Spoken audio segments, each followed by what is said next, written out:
Welcome. In this session, we are going to talk about cranial and autonomic innervation to the eye and the periocular structures. And here we have the third, fourth, fifth, sixth, and seventh cranial nerves. Starting with the third cranial nerve or the oculomotor nerve, it arises from its nuclear complex. And the nuclear complex is located in the rostral midbrain at the level of superior colliculus and is located ventral to the periaqueductal gray. So the aqueduct of Sylvius connects the third ventricle to the fourth ventricle, and the periaqueductal gray surrounds the aqueduct of Sylvius. And the third nerve nuclear complex lies in front of the periaqueductal gray. The medial longitudinal fasciculus lies inferolateral to the nuclear complex. The third cranial nerve nuclear complex consists of several subnuclei, paired lateral subnuclei supplying the ipsilateral medial rectus, inferior rectus and inferior oblique, the paired medial subnuclei which decussate to the opposite side within the nuclear complex and supply the contralateral superior rectus muscle. So the superior rectus muscle is supplied by the contralateral nucleus but ipsilateral fasciculus, as we will be discussing later. The unpaired caudal nucleus which supplies the levator palpebri superioris on either side. So there is a single nucleus supplying LPS of both the sides. And then we have the paired Edinger-Westphal nuclei, which is the origin of the parasympathetic preganglionic fibers to the sphincter pupillae and the ciliary muscles. In the subarachnoid space, these preganglionic fibers lie in the dorsomedial aspect, in the cavernous sinus in the medial aspect, and in the orbit in the inferior aspect of the third cranial nerve. The fascicles of the third cranial nerve travel forward in the midbrain, passing through the red nucleus, the substantia nigra and the corticospinal fibers, and then exits into the subarachnoid space between the cerebral peduncles. Near the cerebral peduncles, the third cranial nerve lies between the posterior cerebral artery above and the superior cerebellar artery below, which are major branches of the basilar artery. So here we see the third as well as the fourth cranial nerves lying between the posterior cerebral artery above and the superior cerebellar artery below. In the subarachnoid space, there is a very important relation.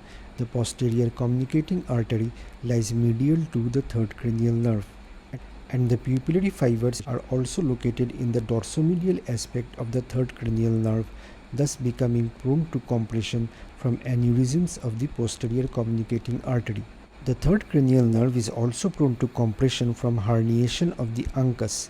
The uncus is the most medial portion of the temporal lobe, and the herniation of the uncus from above to below occurs through the tentorium cerebelli due to raised intracranial pressure or ipsilateral supratentorial space occupying lesions. Then the third cranial nerve pierces the dura lateral to the posterior clinoid process, which lies at the posterior edge of the sella turcica and thus enters the roof of the cavernous sinus. Then the third cranial nerve passes into and runs forward in the lateral wall of the cavernous sinus. Here the fourth cranial nerve lies inferior to the third cranial nerve. In the anterior part of the cavernous sinus, it usually divides into a superior division and an inferior division. This division may also occur within the muscle cone inside the orbit. However, a superior-inferior topographical orientation of the third cranial nerve fibers are found as proximal as the midbrain.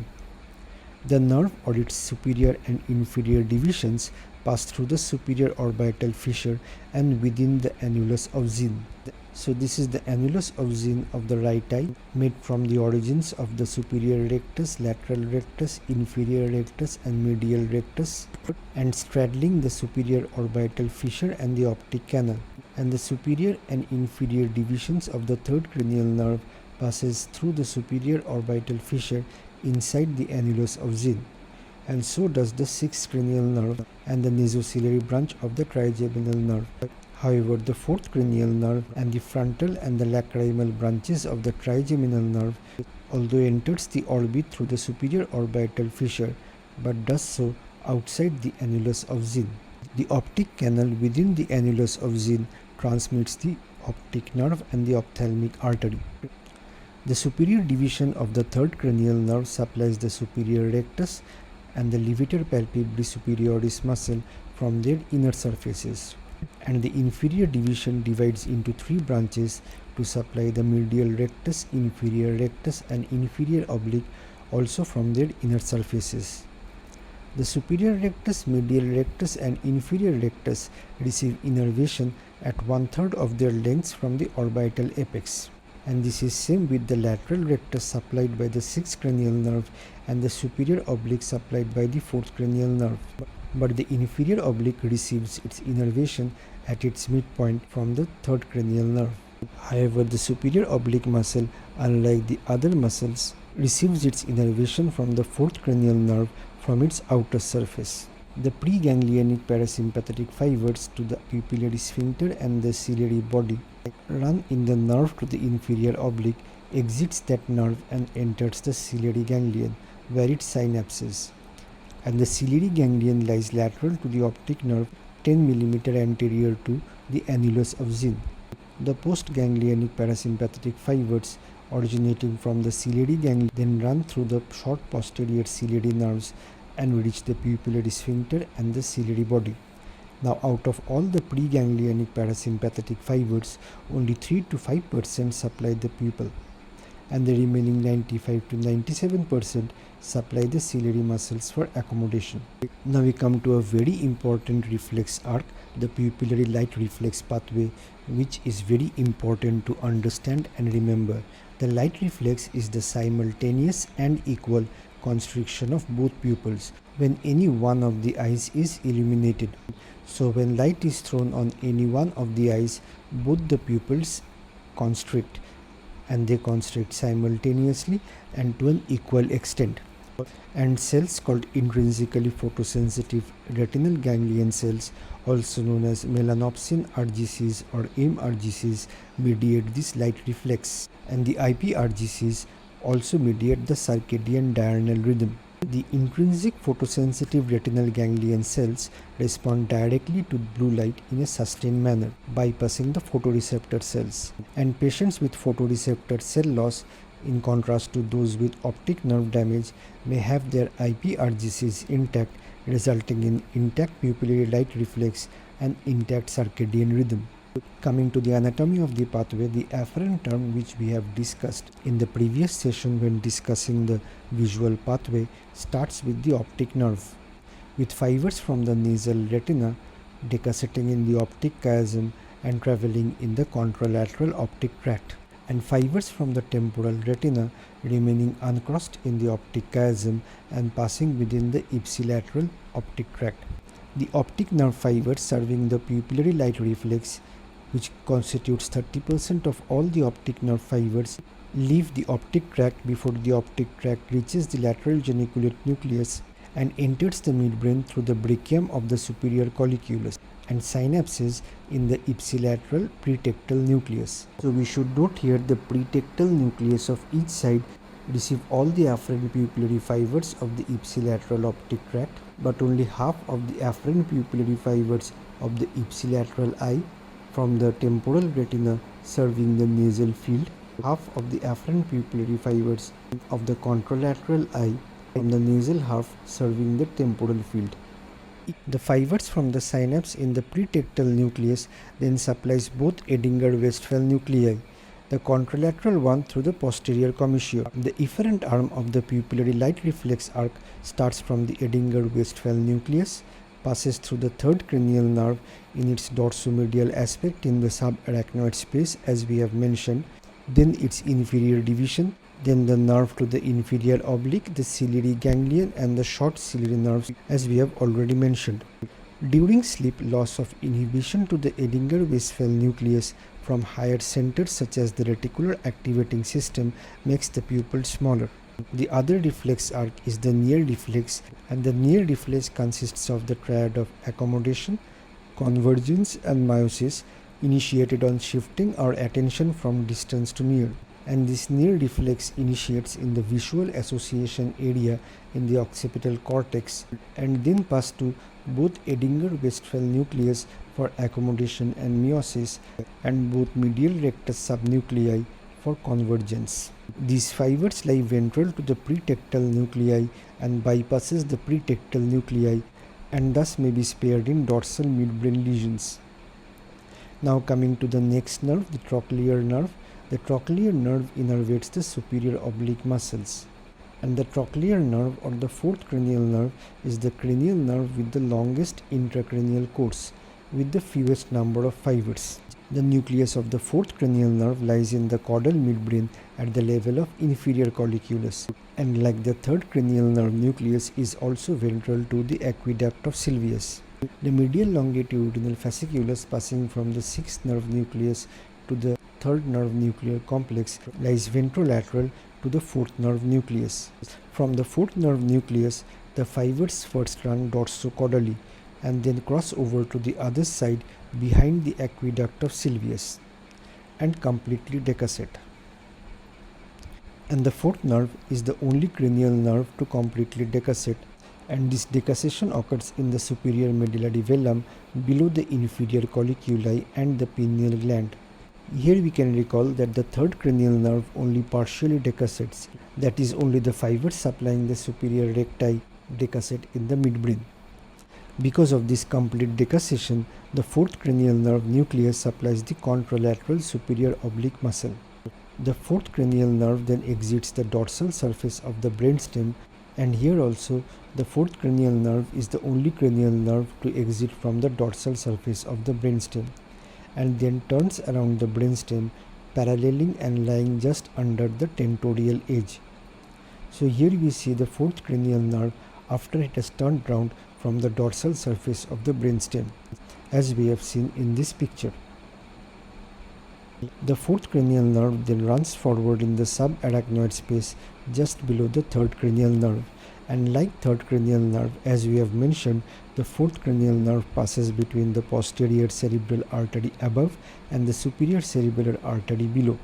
The fourth cranial nerve pierces the dura between the attached and the free edge of the tentorium cerebelli to enter in the lateral wall of cavernous sinus, beneath the third cranial nerve and above the ophthalmic division of the fifth cranial nerve. So here we see the fourth cranial nerve lying below the third cranial nerve and above the first and second divisions of the fifth cranial nerve in the lateral wall of the cavernous sinus. After exiting the cavernous sinus, it crosses laterally to enter the orbit through the superior orbital fissure but outside the annulus of Zinn, as we have seen in the picture of the annulus of Zinn and the superior orbital fissure. It then crosses medially over the levator palpebris superioris and the superior rectus muscle to supply the superior oblique muscle from its outer surface. And the superior oblique muscle here is the only extraocular muscle to receive its innervation from its outer surface. Then we have the sixth cranial nerve or the abducens nerve. The sixth cranial nerve supplies the ipsilateral lateral rectus muscle, and here we have another very well known mnemonic LR6, which tells us that the sixth cranial nerve supplies the lateral rectus muscle, and the sixth cranial nerve also supplies the contralateral medial rectus muscle, as we will soon see. The sixth cranial nerve nuclei lie in caudal pons in the floor of the fourth ventricle at the level of the facial colliculus formed by the bend of the facial nerve, and the medial longitudinal fasciculus, which connects the sixth cranial nerve nucleus to the third cranial nerve nucleus, lies medial to the sixth cranial nerve nucleus. 60% of the fibers from the sixth cranial nerve nucleus supplies the ipsilateral lateral rectus muscle, and the remaining 40% of the fibers from the sixth nerve nucleus supply the contralateral medial rectus subnucleus of the third nerve nuclear complex in the midbrain. So 60% of the fibers travel forwards through the pontine paramedian formation and the corticospinal tracts and exits the brainstem at the pontomedullary junction, and 40% of the fibers of the sixth cranial nerve cross over to the contralateral medial longitudinal fasciculus and ascends in the contralateral medial longitudinal fasciculus to supply the contralateral medial rectus subnucleus of the third nerve nuclear complex in the midbrain. Thus, the sixth cranial nerve nucleus is an ipsilateral gaze center which generates abduction of the ipsilateral eye and adduction of the contralateral eye but the remainder of the sixth cranial nerve distal to the sixth cranial nerve nucleus generates only abduction of the ipsilateral eye and has no effect on the contralateral eye. After exiting from the pontomedullary junction, the sixth cranial nerve travels forward and upwards in the subarachnoid space, and this upward orientation is along the surface of the clevus on the posterior surface of the body of the sphenoid bone, and this upward course terminates at the apex of the petrous bone. The anterior inferior cerebellar artery crosses the nerve in the subarachnoid space. After reaching the petrous apex, it takes a sharp turn forwards. So from an upward course, the nerve takes a sharp turn and then has a forward course. And this sharp turn is clinically important because it makes the sixth cranial nerve susceptible to injury here. And then the sixth cranial nerve enters a dural canal called the Dorello's canal beneath the petroclinoid ligament, and this petroclinoid ligament connects the apex of the petrous bone to the posterior clinoid process. Being tightly adherent at the Dorello's canal, and also because of its sharp turn forwards as we have mentioned, the sixth cranial nerve is prone to injury at this location in situations with raised intracranial pressure. After exiting the dura, the sixth cranial nerve enters the lumen of the cavernous sinus. So the sixth cranial nerve is the ocular motor nerve, which does not lie in the wall of the cavernous sinus but lies within the lumen of the cavernous sinus. And here in the lumen of the cavernous sinus, it lies inferolateral to the internal carotid artery. And here it may be joined by the sympathetic plexus, which accompanies the internal carotid artery. The sixth cranial nerve enters the orbit through the superior orbital fissure but inside the annulus of Zinn, which we have seen in the picture of annulus of Zinn. It then supplies the lateral rectus muscle from its inner surface. The fifth cranial nerve is the largest of the cranial nerves, having both sensory as well as motor components. The sensory portion has three vertically contiguous nuclei extending from the midbrain to the C4 vertebra, and there is one motor nucleus at the level of the pons. The central axons arising from the sensory nuclei cross the midline, ascend and synapse in thalamus, and then go to the postcentral gyrus of the cerebral cortex. The mesencephalic nucleus is located in the midbrain, and it receives sensation of proprioception from extraocular, facial and masticatory muscles. And before reaching this nucleus, the sensory fibers pass through the trigeminal ganglion without synapsing, and then it ascends along the ascending tract of the sensory root to reach the mesencephalic nucleus. The main sensory nucleus is located in the pons, and it receives sensation of light touch from skin and mucous membrane of the face and the mouth, and the fibers reaching the main sensory nucleus synapse in the trigeminal ganglion. The motor nucleus is located in the pons medial to the main sensory nucleus, and it receives corticobulbar input from both the hemispheres. The efferent fibers from the motor nucleus pass through the motor root, the trigeminal ganglion without synapsing, and the mandibular nerve, or the third division of the trigeminal nerve, to supply muscles of mastication, palate and pharynx. The spinal nucleus and tract is also sensory, and it is the largest sensory nucleus, and it extends from the medulla to C4. It receives the sensation of pain and temperature of skin and mucous membrane of the face through the descending tract of the sensory root. Nerve fibers from the ophthalmic or V1, maxillary or V2 and mandibular or V3 divisions of the trigeminal nerve are arranged from ventral to dorsal in the spinal nucleus. And in the region of each of these branches in the sensory nucleus, the perioral fibers terminate rostrally, that is superiorly. Sensory fibers from the lateral face and forehead terminate caudally or inferiorly, and the sensory fibers from the midface terminate in between these two. Thus, damage to the spinal nucleus causes loss of sensation in concentric regions of the face centered around the mouth. Damage to the rostral part of the sensory nucleus causes loss of sensation around the mouth. Damage to the caudal part of the sensory nucleus causes loss of sensation from the lateral face and forehead. And damage to the middle part of the sensory nucleus causes loss of sensation in the midface. And these territories are oriented concentrically centered around the mouth.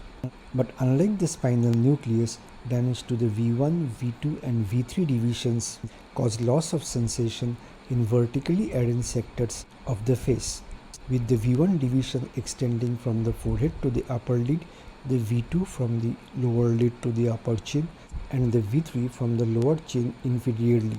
The spinal nucleus also receives the afferent limb of the ocular cardiac reflex, and the spinal nucleus also receives the sensory fibers of the facial nerve, the glossopharyngeal nerve, and the vagus nerve.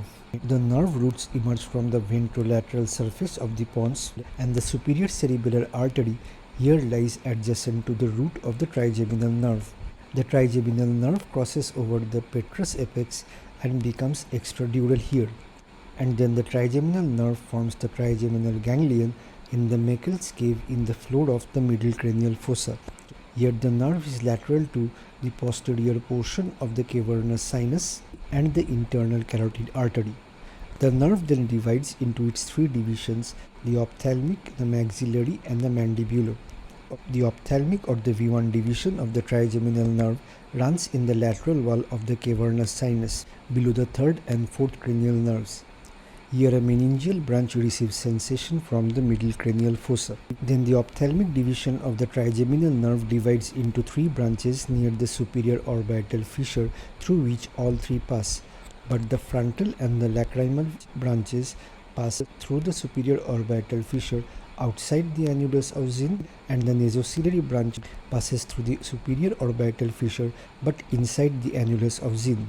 The frontal nerve enters the orbit lateral to and outside the annulus of Zinn and crosses medially over the LPS and passes forward in the upper medial orbit.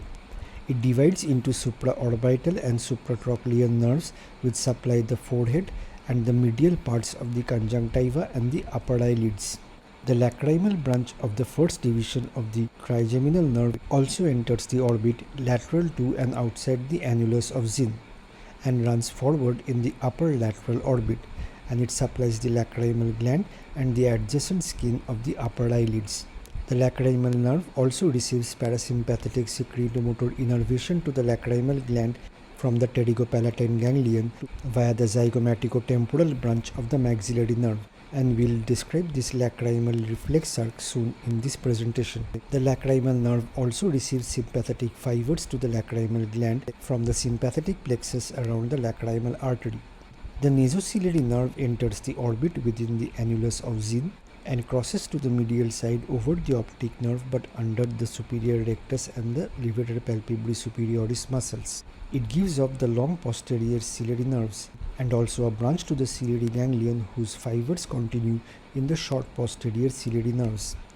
And these two nerves carry sensation from the intraocular portion of the anterior eye except the conjunctiva, and also carries the ocular sympathetic supply. The ethmoidal branches of the nasociliary nerve supply the nasal mucosa and the tip of the nose. And this is important to remember because involvement of the nasociliary nerve in herpes zoster ophthalmicus can lead to lesions in the tip of the nose. The infratrochlear nerve is a branch of the nasociliary nerve and supplies the lacrimal sac, the medial canthus, the medial conjunctiva, and the bridge of the nose. The V2 or the maxillary division of the trigeminal nerve runs a short course in the lateral wall of the cavernous sinus, and it gives off the middle meningeal nerve to the meninges of the lateral middle cranial fossa, and it exits the middle cranial fossa through the foramen rotundum and enters the pterygopalatine fossa.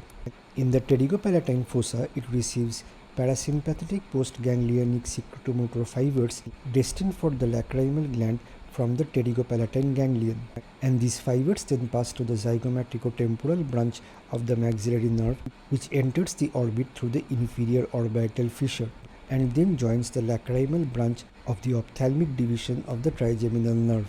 So the lacrimal secretomotor fibers travel from V2 to V1 in the orbit. The maxillary nerve then continues as the infraorbital nerve, passing through the infraorbital fissure. Then it travels through the infraorbital groove and canal in the floor of the orbit and exits the skull through the infraorbital foramen to supply the lower eyelid, upper lid, and side of the nose. So the tip and bridge of the nose is supplied by V1 and the side of the nose is supplied by V2.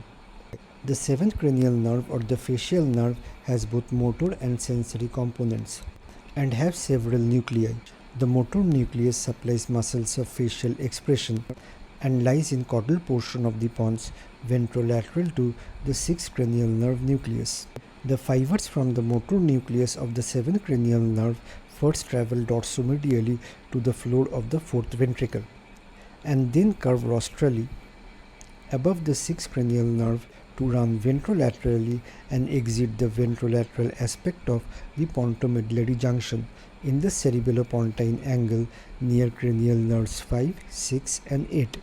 Now the dorsal part of the motor nucleus of the facial nerve receives bilateral input from the corticobulbar tracts from the cerebral cortex and supply the ipsilateral upper face. So here we have the dorsal part of the motor nucleus which receives innervation from both cerebral hemispheres and supplies the upper face ipsilaterally.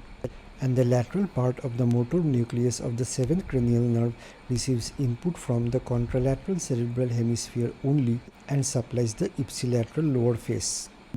So in an unilateral upper motor neuron lesion affecting the facial nerve nucleus, there will be contralateral palsy of the lower face only. So if we have a lesion here, the upper motor neuron supply from the intact cerebral hemisphere of the other side to the dorsal part of the motor nucleus of the facial nucleus on either side remains intact, and so the upper part of the face is paired on either side. But with a lesion here in the upper motor neuron nucleus, the lateral part of the facial motor nucleus on the other side will be affected, which receives upper motor neuron supply only from this cerebral hemisphere. But on this side will be spared, as this side receives innervation from the other cerebral hemisphere. So an upper motor neuron lesion here will cause facial palsy of the contralateral lower face only. And an unilateral lower motor neuron lesion affecting the facial nerve result in ipsilateral hemifacial palsy involving both the upper and the lower portions of the face. So if we have a lesion here, fibers from both the dorsal and the lateral part of the motor nucleus of the facial nerve are transected and supplied to both the upper part and the lower part. Ipsilateral face will be affected, but the contralateral face is spared. And this is very important to both understand and remember. The fibers from the other three subnuclei of the seventh nerve nuclear complex exit brainstem in the nervus intermedius just lateral to the motor portion of the facial nerve.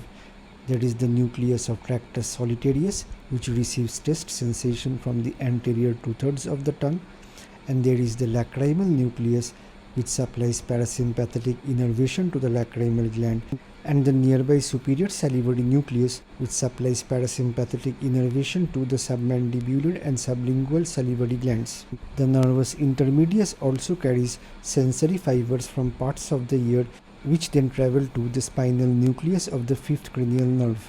The motor nerve and nervus intermedius of the facial nerve along with the eighth cranial nerve enter the fallopian canal in the internal auditory meatus of the ear, and inside the fallopian canal the motor nerve and nervus intermedius reach the geniculate ganglion. The motor fibers then exit the skull through the stylomastoid foramen at the base of the mastoid process behind the styloid process. The motor fibers then pass between the superficial and deep lobe of the parotid gland and divides into an upper temporofacial branch and a lower cervicofacial branch to supply the facial muscles. The orbicularis oculi is innervated from its lateral aspect, usually by the temporal and zygomatic branches of the facial nerve. The tear reflex pathway stimulates tear secretion from the lacrimal gland upon ocular surface irritation, and the first and second divisions of the trigeminal nerve provide the afferent arm of the tear reflex pathway. The efferent pathway starts in the lacrimal nucleus, from where the preganglionic parasympathetic fibers originate and reach the geniculate ganglion through the nervus intermedius. The lacrimal secretomotor fibers then travel in the greater superficial petrosal nerve, which is a branch of nervus intermedius and which lies over the petrous bone. Here the greater superficial petrosal nerve joined the deep petrosal nerve to form the Vidian nerve.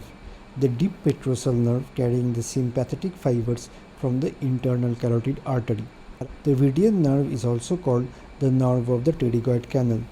The Vidian nerve passes through the pterygoid canal and reaches the pterygopalatine fossa. In the pterygopalatine fossa, the lacrimal secretomotor fiber synapse in the pterygopalatine ganglion.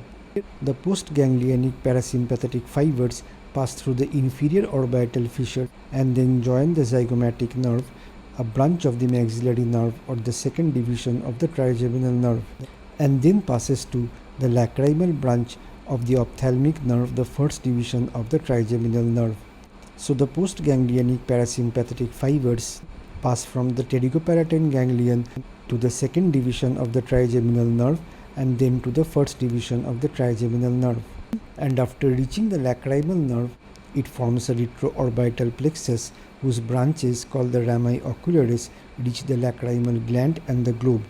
These postganglionic parasympathetic fibers also supply the globe but not the pupillary sphincter and the ciliary muscles. Then we come to the autonomic innervation to the eye, and we have already discussed the parasympathetic innervation to the eye, which originates from the Edinger-Westphal nucleus to supply the ciliary muscle and the sphincter pupillae, and the lacrimal nucleus which supplies the lacrimal gland.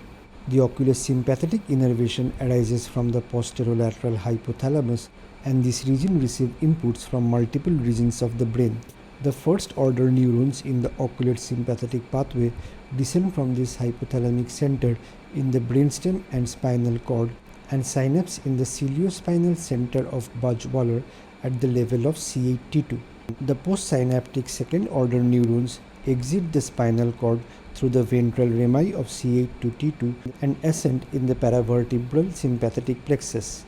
The fibers ascend through the anterior loop of the ansa subclavia, where it lies just above the lung apex, a very important anatomical relationship so far as Horner syndrome is concerned. The fibers then pass through the inferior and middle cervical ganglion without synapsing to synapse in the superior cervical ganglion, which lies at the level of the bifurcation of the common carotid artery, that is at the level of C2 or the angle of the jaw. The postganglionic third order ocular sympathetic neuron arises from the superior cervical ganglion and pass along the wall of the internal carotid artery through the carotid canal and enters intracranially. Some of the sympathetic fibers here form the deep petrosal nerve, which run with the parasympathetic fibers to the lacrimal gland, as we have mentioned. The remaining fibers then enter the cavernous sinus with the internal carotid artery, leave the internal carotid artery to accompany the sixth cranial nerve for a short distance, and then join the nasociliary branch of the fifth cranial nerve. So in the cavernous sinus and in the posterior orbit, the sympathetic fibers leave the internal carotid artery, join the sixth cranial nerve for a short distance, and then accompany the nasociliary branch of the fifth cranial nerve.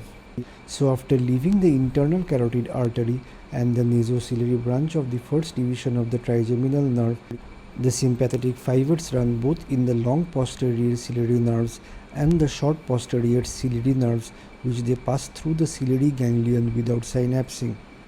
They then reach the eye and supply the dilator muscles of the pupil. The sympathetic fibers that supply the Muller's muscle and sweat glands of the forehead travel along the ophthalmic artery and its lacrimal and frontal branches. The ciliary ganglion has three afferent routes. The parasympathetic route from nerve to the inferior oblique, with synapses in the ciliary ganglion. The sympathetic route from the nasociliary nerve, which doesn't synapse in the ciliary ganglion, and also the sensory route from the nasociliary nerve, and these also does not synapse in the ciliary ganglion. The efferent fibers of the ciliary ganglion are the short posterior ciliary nerves, which have little redundancy and so are prone to damage during orbital dissection. In contrast, the ciliary arteries have significant redundancy, and ischemia of orbital contents following orbital dissection is much less common. Thank you for listening.